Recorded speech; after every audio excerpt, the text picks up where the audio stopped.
Those countries not fortunate enough to form partnerships with the United States in the stormy years to come will have to navigate the harsh seas of change on their own.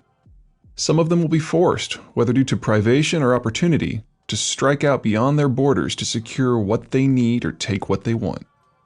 They will be the active, and often aggressive, players in the new age, out to put their stamp on the world. Populated Eurasia is a vast wedge, anchored in the west by the North European plain, in the south by the Sea of Marmara region, the city-states of the Middle East, and the vast green of the Indian subcontinent, and in the east by the timeless civilizations of the Chinese. The North European plain funnels open from only 200 miles wide at the Polish Gap to over 1,500 by the time it reaches central Belarus and Ukraine. Moving west from coastal China, the arid interior gives way to a veritable sea of grass. Moving northwest out of the Indian subcontinent requires navigating a couple of mountain passes and plateaus that ultimately give way to the steppes of Central Asia. Central Eurasia has absolutely no meaningful geographic barriers, and from one end to the other it is over 3,000 miles long. Inland continental plains suffer from high winds, brutal winters, broiling summers, and fickle precipitation. Many of the lands are marginal for human habitation. It is a place of poverty. The rivers are as hostile as the land, flowing away from the arable portions rather than through them, with the land's utter flatness and the weather's unpredictability generating constant challenges of flood and drought. The central mass of somewhat usable land is over 3,000 miles east to west, and typically about 500 miles north to south. It may not be a third as productive per acre as the American Midwest, once droughts, floods, locusts, and transport and storage loss are factored in, but it is the greatest stretch of flatland on the planet and possesses a combined population of a major power. The lack of reliable weather combined with the lack of local barriers to movement make it easy for any piece of civilization to fall to forces natural or man-made. Any people who rise in this harsh landscape crave what bits of security they can find or wrestle out of the earth, or from each other. It is a land where governments are local, and where raiders of every epoch have swept fast and loose across the grasslands. Combine that large population with low capital generation, and the result is limited funds for infrastructure, education, and market formation, restraining everything from the productivity of the labor force to the effectiveness of the army. It is a land where only numbers matter. It is a land where only the hordes hold sway. And in those rare instances when some power is able to unite the lands under a single government, the civilized bastions on the hordeland's periphery shiver in fear. This is the land of Attila the Hun, of Genghis Khan, of Tamerlane, of Joseph Stalin. Occupying most of that territory today is the Russian Federation, one of the most insecure countries of the contemporary world. While it is arguable that no Central Eurasian power can ever truly be secure, there are two things that a power needs if it is to truly command the hordelands. The first requirement is that the power control all of the hordelands.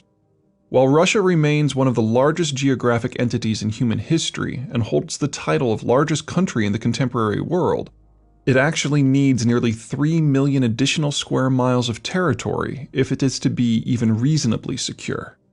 Just as any hordeland's power can push into any of Eurasia's 3 major civilized zones, any of Eurasia's 3 major civilized zones can push into the hordelands.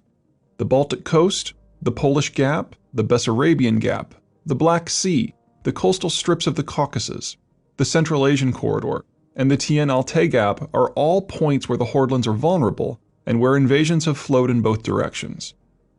During the Soviet period, the Russians commanded every mountain, water, and desert barrier at the hordelands' extremes, giving them command over every single access point to their lands. They could anchor in those barriers and concentrate forces on the gaps, making them as secure as a hordeland's power could be. The day after the Soviet collapse, the Russians controlled but 2. With the capture of the Crimean Peninsula in February 2014, they now control 3. The second requirement is that a successful hordeland's power must have an actual horde. During the Soviet period, the Russians had 180-odd million Poles, Ukrainians, Romanians, East Germans, and other Central Europeans to use as cannon fodder to guard their western borders.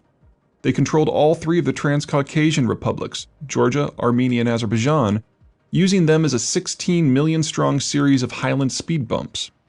They reached south across Central Eurasia's productive lands, the Russian wheat belt, and commanded the 50 million strong Kazakhs, Uzbeks, Kyrgyz, Turkmen, and Tajiks to caulk up the southern frontier. All of these peoples and more have now broken away. In just a few years, the Soviet population was sliced by nearly 2/3, with many of those peoples now in charge of their own countries that share the Hordelands with the Russians. What's left over is disappearing. With the Soviet collapse, the bottom fell out of the Russian birth rate. What rebound has occurred can almost wholly be chalked up to the echo of the perestroika baby boom of the mid-1980s.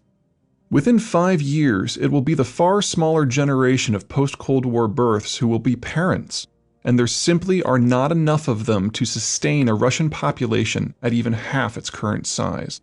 HIV and multi-drug resistant tuberculosis run rampant through the Russian population, with most of the cases concentrated in the 15 to 35 age group. Even Russia's population pyramid is deceptively positive, as it contains the data for the Russian national population as a whole, not the Russian ethnic population. While many of Russia's conquered populations escaped the Russian yoke with the Soviet collapse, many others remain within contemporary Russia's borders. In particular, Turkic Muslim populations like the Tatars, Bashkirs, and Chechens are young, vibrant, and growing. Their data are blended in with the ethnic Russians, who are rapidly aging, diseased, and not reproducing. By 2040, the Russian national population will almost certainly have shrunk below 120 million. The average age of male mortality in Russia is 59, or at least it was in the mid-2000s, which is when the last reliable demographic data escaped Russia's Federal State Statistics Service. Russia won't even be able to maintain what it has, much less reach for more, within a few short years. Russia's challenge is straightforward, if not simple. Its demographic decline is so steep, so far advanced, and so multi-vectored that for demographic reasons alone, Russia is unlikely to survive as a state, and the Russians are unlikely to survive as a people over the next couple of generations. Russia has at most 8 years of relative strength to act. If it fails, it will have lost the capacity to man a military, to maintain a sizable missile fleet, to keep its roads and rail system in working order, to prevent its regional cities from collapsing, to monitor its frontier. The most effective use of this time would be to attempt to re-anchor in as many of Central Eurasia's border regions as possible, allowing Russia to concentrate forces in the Hordelands access points. Success would doom Russia to a slow-motion demographic disintegration from within. Failure would leave Russia open to hostile forces along all of its borders. The first is a recipe for death over several decades. The second is a recipe for death over 1 or 2. It is extremely likely that Russia lacks the strength to plug all of the gaps in its frontier, so it will have to prioritize. Here is the order I see Russia acting to attempt to preserve its existence. Russia's single largest concern is Ukraine. Ukraine occupies the single most productive portion of the Russian wheat belt, the area farthest south and with the most reliable rainfall. As Russia's manpower and capital shortages mount, maintaining a grip on the lowest input, highest output lands will become of increasing importance. Together with Moldova, Ukraine commands the Bessarabian Gap. Control of the gap would limit the ability of a resurgent Turkey to threaten Russia's core territories. Ukraine holds the largest population of ethnic Russians outside of Russia. True even if one considers the Crimea part of Russia and not part of Ukraine. Eastern Ukraine's industrial base is directly adjacent to Russia's.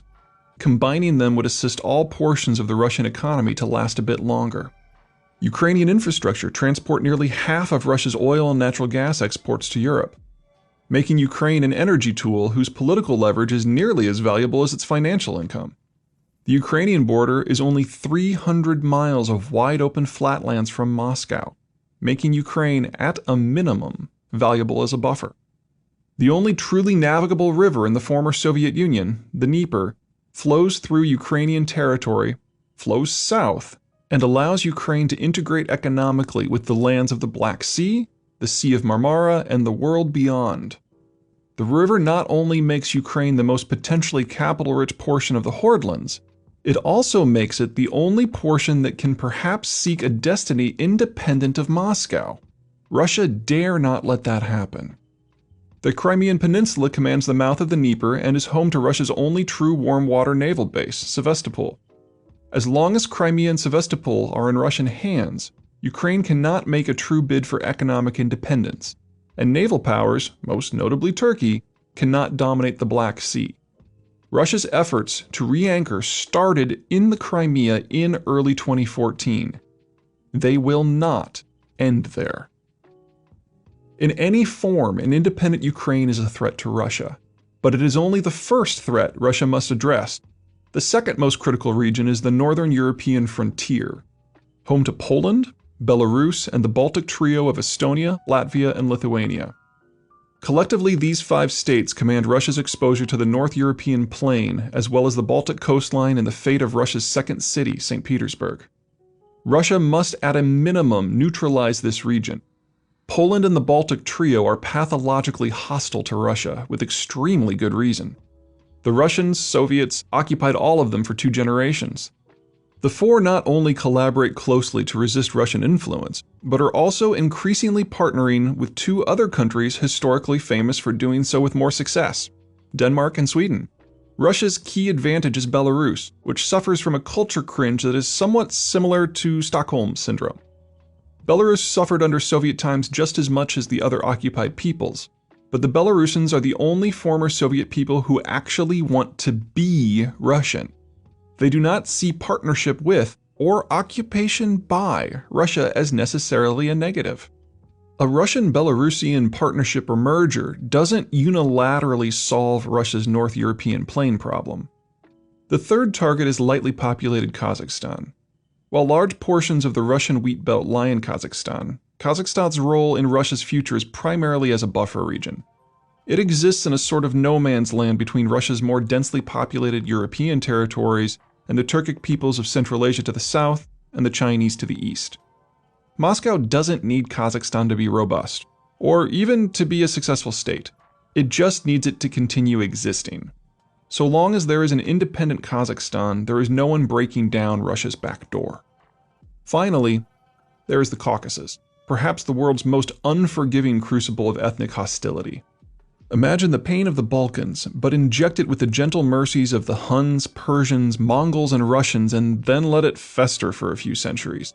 Suffice it to say that Russia rightly fears that Turkish and Persian influence, or worse, will penetrate through the mountains and turn Russia's various Turkic and Muslim peoples against it. This is in essence what happened with the Chechen Wars in the 1990s.